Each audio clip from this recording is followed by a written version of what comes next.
tani waa xaqiiqada dhabta ah oo aysan ogolayn inaad wax badan ka ogaato shirkadda Pepsi. aasaaska iyo formulaga nashqada cabitaanka Pepsi waxaa laga soo xaday Coca-Cola. milkiilayaasha Pepsi waxay Coca-Cola ka codsadeen in shirkadooda ay iibsato, laakiin Coca-Cola waa ay ka diiday. sababtana waxay ahayd in Pepsi bankrupt ay ku dhacday oo magaceedii iyo ganacsigeedaba dhulka u galay. laakiin maanta Pepsi waxay sanadkii faa'iido ahaan u soo saartaa 80 bilyan oo dollar, laba jibaar inta ay Coca-Cola samayso. sida aad moodayso Pepsi waa ay ka weyn tahay, mana ahan shirkad cabitaan oo kaliya. waxaa hoos imaado oo ay leedahay shirkado iyo brandyo waaweyn oo caalami ah oo ay ka mid yihiin Lays, Gatorade, Aquafina, Tropicana, Quaker Oats, Mountain Dew. shirkadaha ay Pepsi leedahay meeshan laguma soo koobi karo. sidoo kalena maqaayadda caanka ah ee KFC waxaa iska leh Pepsi. maqaayadda caanka ah ee KFC waxaa gadatay oo iska leh Pepsi. magacayga waa Cabdiqafaar Gamaadiid oo idin leh meel walba oo joogtaan soo dhawaada. muuqaalkeenan wuxuu ku saabsan yahay meesha ay ka soo bilaabatay shirkadda Pepsi iyo sida ay ku noqotay mid ka mid ah shirkadaha ugu waaweyn caalamka. waxaana dhihi karnaa inay tahay Great Empire. haddaba muuqaalkeena ayaan toos u bilaabanaynaa. ku soo dhawaada qisada Pepsi iyo waxyaabaha u qarsoon.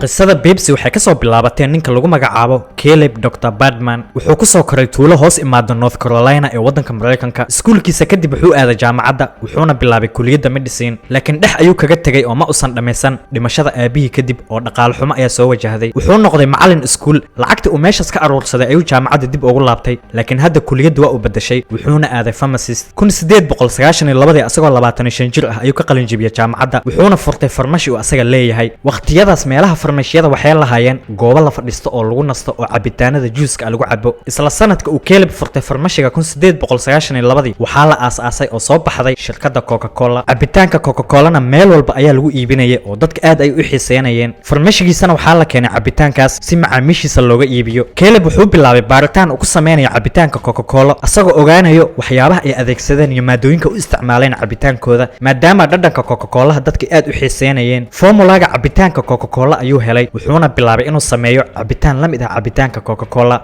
wuxuu si tijaabo ahaan ah uga iibiyay macaamiishiisa wuxuuna ogaaday in macaamiishiisa ay jeclaysanayaan cabitaanka uu sameeyay. wuxuu gebi ahaan iska joojiyay cabitaankii uu iibin jiray ee Coca-Cola wuxuuna bilaabay in dadka uu ka iibiyo cabitaankiisa wuxuuna u bixiyay magaca Bad's Drink. 5 sano oo uu sameynaya cabitaanka dadka deegaanka aad ay u jeclaysteen, laakiin dhinaca kale Coca-Cola aad ay u fideysay oo meel walba ay ku faaftay.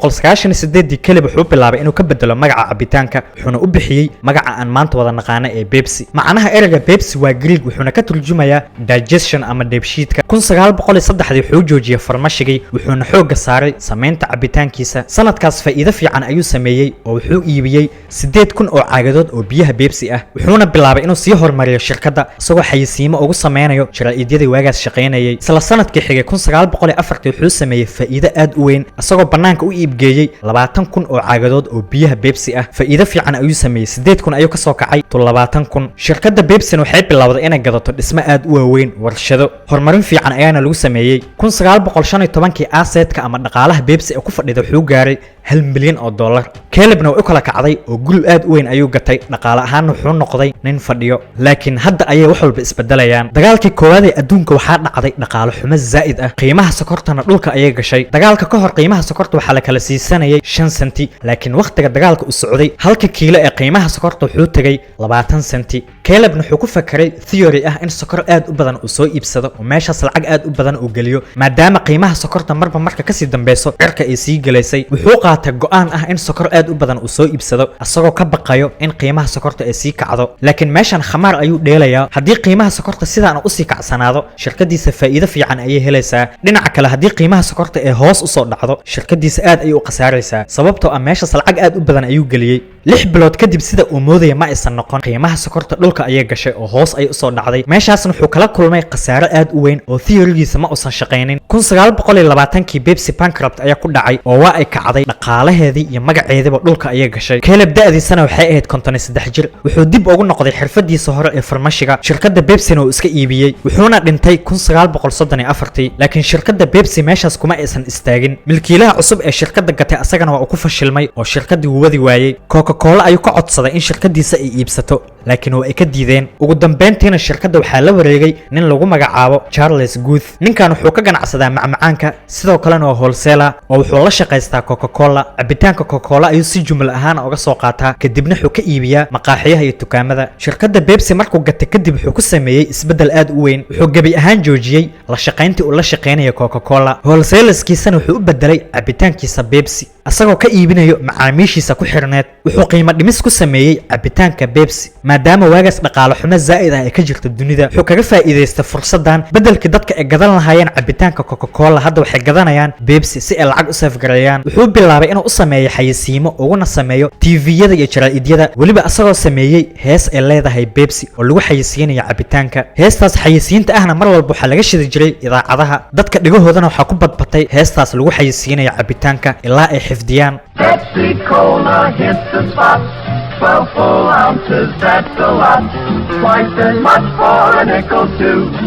Pepsi Cola is the drink for you.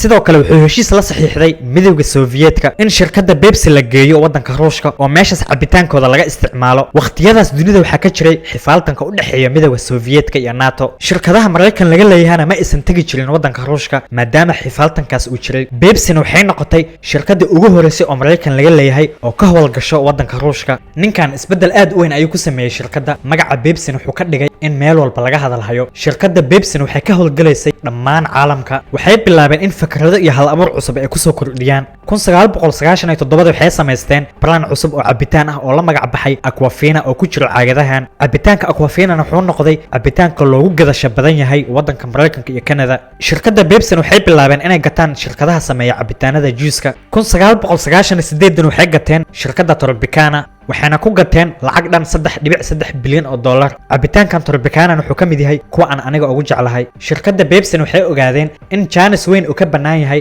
dhinaca snackska iyo maqaayadaha haday dadka gataan cabitaanada soodooyinka waxay jecel yihiin inay ku cunaan snacks waxayna la wareegeen shirkadda Frito-Lay oo caanka ku ahayd snackska laakiin hadda nidaamku wax ay ka bedeleen shirkaddan Frito-Lay oo snackska sameeyso iyo Pepsi ayaa isku imaaday waxayna sameeyeen shirkad cusub oo la magac baxday oo la dhaho PepsiCo PepsiCo shaqadeeda waxay noqonaysaa inay la macaamiisho ama la hawlgasho waxyaabaha ku saabsan snackska iyo maqaayadaha oo hadda meesha waxaa imaaday laba shirkadood Pepsi-da aan naqaano oo cabitaanka sameeyso iyo shirkaddan cusub oo la dhaho PepsiCo oo la hawlgali doonto waxyaabaha ku saabsan maqaayadaha iyo cuntooyinka waxayna bilaabeen inay gataan maqaayadaha ugu caansan wadanka Mareykanka oo sameeya cuntooyinka fudud 1997 waxay gateen maqaayada caanka ah ee Hot Pizza isla sanadka xiga 1998 waxay gateen maqaayada Taco Bell sidoo kalena waxay la wareegeen maqaayada caanka ah ee KFC waxayna ku gateen lacag dhan 850 milyan oo dollar hadda Pepsi waxaa hoos imaado maqaayadaha ugu caansan ee cuntooyinka fudud ee sameeya ee wadanka Mareykanka maqaayadahaas waxay bilaabeen inay iibiyaan cabitaanka Pepsi KFC waagi hore waxaa lagu gadi jiray cabitaanka Coca-Cola oo dadka markay chickenka iyo jibsiga gataan cabitaanka ay cabi jireen wuxuu ahaa Coca-Cola laakiin hadda markay Pepsi gadatay cabitaanka Coca-Cola waxaa lagu bedelay Pepsi